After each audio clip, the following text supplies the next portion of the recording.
بسم اللہ الرحمن الرحیم۔ السلام علیکم ورحمۃ اللہ وبرکاتہ۔ اسلامیات جماعت ہشتہ میں خوش آمدید۔ میں ہوں آپ کا معلم حافظ محمد ارسلان اور ہمارا آج کا بی لفٹ ہے نمبر 12۔ تو چلتے ہیں ہم اپنے بی لفٹ کی جانب۔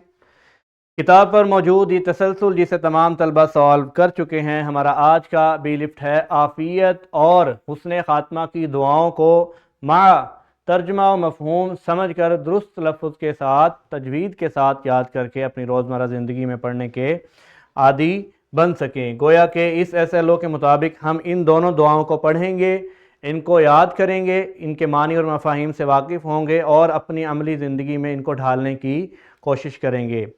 ہماری آج کی مرکزیت ہے دعا۔ تو دعا کا معنی اگر بات کی جائے تو دعا کا لغوی معنی ہے ندا دینا یا پکارنا، یعنی کوئی بھی انسان جب کسی کو پکارتا ہے اپنی ضروریات کو پورا کرنے کے لیے تو اس کو دعا کہا جاتا ہے۔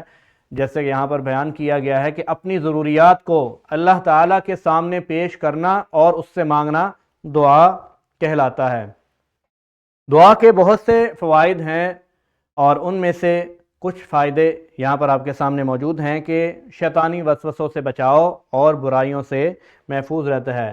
یعنی جب بھی کوئی بھی انسان کسی بھی تکلیف میں ہو، کسی بھی مشکل میں ہو تو شیطان کا سب سے پہلا اس پر حملہ یہ ہوتا ہے کہ وہ انسان کو اللہ رب العزت کے راستے سے دور کرنے کی کوشش کرتا ہے۔ لیکن دعا ایک ایسا عمل ہے کہ جس کے سبب ہم شیطان کے ان وسوسوں سے محفوظ رہتے ہیں اور اس کے علاوہ دیگر برائیوں سے بھی محفوظ رہتے ہیں۔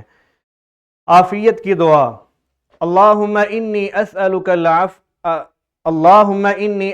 العافیت فی الدنیا والآخرہ۔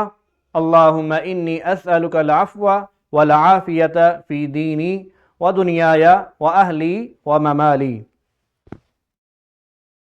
اللہم انی اسألک، اے اللہ میں آپ سے مانگتا ہوں، العافیت فی الدنیا والآخرہ، دنیا اور آخرت میں عافیت۔ اللہم انی اسألک، اے اللہ میں آپ سے مانگتا ہوں، العفو والعافیت، بخشش اور عافیت، فی دینی و دنیایا، اپنے دینی معاملات میں اور اسی طرح اپنے دنیاوی معاملات میں، یعنی دین اور دنیا میں، واہلی و ممالی، اپنے اہل و عیال اور اپنے مال میں۔ حسن اختتام دوسری حدیث ہے جس کا مطلب ہے ہر عمل کا نتیجہ اچھا ہونا، یعنی کہ آپ کسی بھی کام کا آغاز کریں، اس کام کے آغاز سے پہلے آپ کی نیت بالکل خالص ہونی چاہیے، کیونکہ آپ کی نیت جتنی خالص ہوگی اتنا ہی آپ کا کام بھی اچھا ہوگا۔ جب آپ ایک کام کی اچھی ابتدا کریں گے تو اس کا اختتام بھی بالاولیٰ اچھا ہی ہوگا۔ حسن خاتمہ کی دعا۔ نبی کریم صلی اللہ علیہ وسلم نے ہمیں ہر عمل کے لیے کچھ دعائیں سکھلائی ہیں، یعنی کہ ہم جب بھی کسی بھی کام کا آغاز کریں تو اس کے اچھے اختتام کے لیے نبی کریم صلی اللہ علیہ وسلم کی سیرت سے ہمیں کچھ دعائیں ملتی ہیں، جن میں سے ایک دعا یہ بھی ہے حسن خاتمہ کی دعا۔ اب ہم اس کی تلاوت کریں گے۔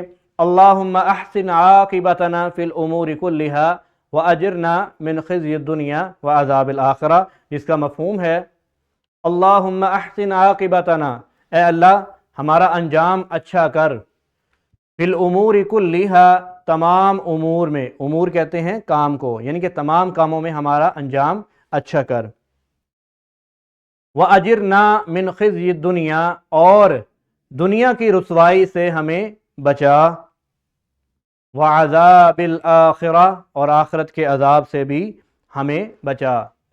پیارے بچوں، کتاب پر موجود یہ مرکزیت جسے تمام طلبہ اپنے اساتذہ کی موجودگی میں پڑھیں گے، بالکل اسی طرح کتاب پر موجود یہ تدریسی جانچ جس کو تمام طلبہ اپنے اساتذہ کی موجودگی میں حل کریں گے اور انہیں کمرہ جماعت میں دکھائیں گے۔ کتاب تمرین و جائزہ پر آپ کو انہی دو احادیث سے متعلقہ یہ نکھار ملے گا جسے تمام طلبہ اپنے گھر سے حل کریں گے اور حل کرنے کے بعد اپنے والدین کے دستخط کروائیں اور اگلے روز کمرہ جماعت میں اپنے اساتذہ کو دکھا کر دستخط کروائیں۔ اپنا خیال رکھیے۔ السلام علیکم ورحمۃ اللہ وبرکاتہ۔ اللہ حافظ۔